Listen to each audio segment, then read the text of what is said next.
ಎಲ್ಲರಿಗೂ ನಮಸ್ಕಾರ.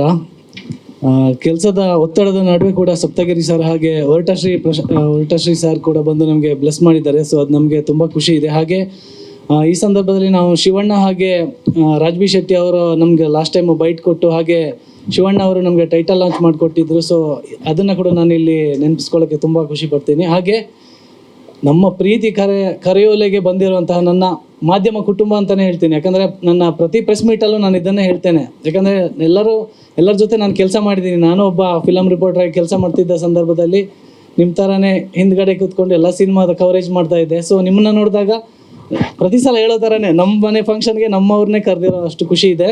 ತುಂಬ ಖುಷಿ ಆಗ್ತಿದೆ ನೀವೆಲ್ಲ ಬಂದಿರೋದು. ಅದು ನನ್ನ ಸಿನಿಮಾ ಇವತ್ತು ಆಡಿಯೋ ಎಲ್ಲ ರಿಲೀಸ್ ಆಗ್ತಾ ಇದೆ. ತುಂಬ ಖುಷಿ ಆಯಿತು ನೀವೆಲ್ಲ ಬಂದಿರೋದು.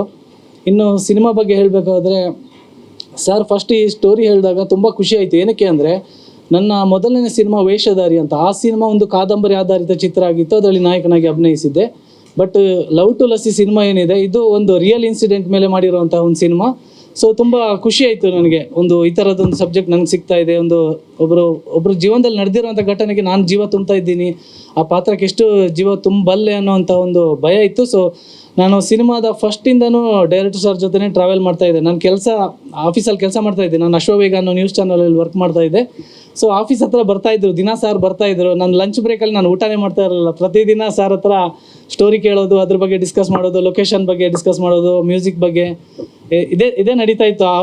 ಊಟನೇ ಮಾಡಿಲ್ಲ ಒಂದು ಆಲ್ಮೋಸ್ಟ್ 1 ಮಂತ್ ಅಲ್ವ ಸರ್. ಅದಾದಮೇಲೆ ನೆಕ್ಸ್ಟು ಸ್ಟೋರಿ ಆಯಿತು. ತುಂಬ ಚೆನ್ನಾಗಿದೆ ಸ್ಟೋರಿ. ಪ್ರೊಡ್ಯೂಸರ್ ಬೇಕಲ್ಲ, ಹೊಸೊಬ್ರು ಅಂದಾಗ ಪ್ರೊಡ್ಯೂಸರ್ ಯಾರು ಮುಂದೆ ಬರೋಲ್ಲ. ಸೊ ಆದರೆ ನಮ್ಮ ಭಾರತಿ ಮ್ಯಾಮ್ ನಮ್ಮ ಮೇಲೆ ಒಂದು ನಂಬಿಕೆ ಇಟ್ಟು, ಈ ಕತೆ ಮೇಲೆ ನಂಬಿಕೆ ಇಟ್ಟು ನಮಗೊಂದು ಅವಕಾಶ ಕೊಟ್ಟಿದ್ದಾರೆ. ಸೊ ಅವ್ರಿಗೆ ನಾನು ಈ ಸಂದರ್ಭದಲ್ಲಿ ಥ್ಯಾಂಕ್ಸ್ ಹೇಳೋಕ್ಕೆ ಇಷ್ಟಪಡ್ತೀನಿ. ಹಾಗೆ ಜೀವಿತ ಬಗ್ಗೆ ಹೇಳಬೇಕು ಅಂದರೆ, ನನ್ನ ಲೂಡೋ ಅನ್ನೋ ಸಿನಿಮಾದಲ್ಲೂ ಅವಳೇ ಹೀರೋಯಿನ್ ಆಗಿದ್ದರು. ಸೊ ಅವಳೇ ಹೇಳಿದಾಗೆ ಡೈರೆಕ್ಟ್ರು ಪೇಜ್ಗಟ್ಟಲೆ ಡೈಲಾಗ್ ಕೊಟ್ಟರು ಕೂಡ ನನಗೆ ಅದೆಲ್ಲೂ ಕಷ್ಟ ಅಂತ ಅನಿಸ್ತಾ ಇರಲಿಲ್ಲ. ನಾವಿಬ್ಬರು ಮಾತಾಡಿಕೊಂಡು ಡಿಸ್ಕಸ್ ಮಾಡಿಕೊಂಡು ನೀಟಾಗಿ ಎಕ್ಸಿಕ್ಯೂಟ್ ಮಾಡ್ತಾ ಇದ್ವಿ ಅನ್ಕೋತೀನಿ. ಡೈರೆಕ್ಟ್ ಸರು ಹ್ಯಾಪಿಯಾಗಿದ್ದರು ಅಂದ್ಕೊಂಡಿದ್ದೀನಿ. ಇನ್ನು ವಿನು ಮನಸ್ಸು ಸರ್ ಬ್ಯೂಟಿಫುಲ್ ಆಗಿ ಸಾಂಗ್ ಕೊಟ್ಟಿದ್ದೀರಾ. ನನಗೆ ಈ ಸಿನಿಮಾಗೆ ಮ್ಯೂಸಿಕ್ ಯಾರು ಮಾಡ್ತಾರೆ ಅಂತ ಕೇಳಿದಾಗ ಸರ್ ಇನ್ನೂ ಸರ್ಚಿಂಗಲ್ಲಿದ್ದರು. ಆ ಸಂದರ್ಭದಲ್ಲಿ ಯಾರು ಮಾಡೋಣ, ಯಾರ ಹತ್ರ ಮಾಡಿಸೋಣ ಅಂತ. ನನಗೆ ಕೆಲವು ವರ್ಷಗಳ ಹಿಂದೆ ನನಗೆ ಗೊತ್ತಿದ್ದಾಗೆ 2017-18 ಇರ್ಬೋದು. ಆ ಸಂದರ್ಭದಲ್ಲಿ ನಾನೊಂದು ಅದಿತಿ ಅನ್ನೋ ಒಂದು ಸಿನಿಮಾದಲ್ಲಿ ನಾಯಕನಾಗಿ ಅಭಿನಯಿಸ್ತಾ ಇದ್ದೆ. ಹರ್ಷಿಕಾ ಪೂರ್ಣಚ ಮೇಡಮ್ ಅವರು ಅದಕ್ಕೆ ಹೀರೋಯಿನ್ ಆಗಿದ್ದರು. ಆ ಸಂದರ್ಭದಲ್ಲಿ ಅದಕ್ಕೆ ನಮ್ಮ ವಿನು ಮನಸ್ಸು ಸರ್ ನಮಗೆ ಮ್ಯೂಸಿಕ್ ಮಾಡಿಕೊಟ್ಟಿದ್ರು. ಬ್ಯೂಟಿಫುಲ್ ಆಲ್ಬಮ್ ಮಾಡಿಕೊಟ್ಟಿದ್ದು. ಒಂದೊಂದು ಸಾಂಗ್ ಕೂಡ ತುಂಬ ಚೆನ್ನಾಗಿತ್ತು. ಸೊ ನಾನು ಸಾರ್ಗೆ ಹೇಳಿದೆ, ಸರ್ ನೋಡಿ ಸರ್ ಈ ಥರ ಇದೆ, ಹೇಗೂ ನಮ್ಮದು ಲವ್ ಸಬ್ಜೆಕ್ಟ್ ಆಗಿರೋದ್ರಿಂದ ಪಕ್ಕಾ ಸೂಟ್ ಆಗುತ್ತೆ ನೋಡಿ ಅಂತ ಹೇಳಿದ್ದೆ. ಸೊ ಸಾರು ಆ ಆಲ್ಬಮ್ನೆಲ್ಲ ನೋಡಿದ್ಮೇಲೆ ಅವ್ರಿಗೂ ಇಷ್ಟ ಆಯಿತು. ಸೊ ಅವ್ರ ಜೊತೆ ವರ್ಕ್ ಮಾಡಿದ್ದು ಮತ್ತೆ ಖುಷಿ ಆಯಿತು ಸರ್. ಮತ್ತು ಕಲರಿಸ್ಟ್ ಆಗ್ಬೋದು, ಮತ್ತು ನಮಗೆ ಸಿನಿಮಾಗೆ ಪ್ರಮೋಷನ್ ಮಾಡ್ತಿರೋರಾಗಿರ್ಬೋದು, DOP ಸರ್ ಆಗಿರ್ಬೋದು, ಎಲ್ಲರಿಗೂ ನಾನು ಈ ಸಂದರ್ಭದಲ್ಲಿ ಥ್ಯಾಂಕ್ಸ್ ಹೇಳೋಕ್ಕೆ ಇಷ್ಟಪಡ್ತೀನಿ. ಯಾಕಂದರೆ ನೀವು ಹಿಂದ್ಗಡೆಯಿಂದ ಏನು ವರ್ಕ್ ಮಾಡಿದ್ದೀರೋ, ನಮಗೇನು ಕಲರ್ ಬಣ್ಣ ಹಚ್ಚಿರೋಂಥ ಶಂಕರ್ ಸರ್ ಆಗಿರ್ಬೋದು, ಎಲ್ಲರೂ ನೀವು ಇಷ್ಟು ವರ್ಕ್ ಮಾಡಿರೋದಕ್ಕೆ ನಾವು ಇಷ್ಟು ಚೆನ್ನಾಗಿ ಕಾಣಿಸ್ಕೊತಾ ಇದ್ದೀವಿ. ಸೊ ಈ ಸಂದರ್ಭದಲ್ಲಿ ಪ್ರತಿಯೊಬ್ಬರಿಗೂ ನಾನು ಥ್ಯಾಂಕ್ಸ್ ಹೇಳೋಕ್ಕೆ ಇಷ್ಟಪಡ್ತೀನಿ. ಹಾಗೆ ಇನ್ನು ನನ್ನ ಕ್ಯಾರೆಕ್ಟರ್ ಬಗ್ಗೆ ಹೇಳಬೇಕು ಅಂದರೆ, ವಿರಾಟ್ ಅನ್ನುವಂಥ ಕ್ಯಾರೆಕ್ಟ್ರು.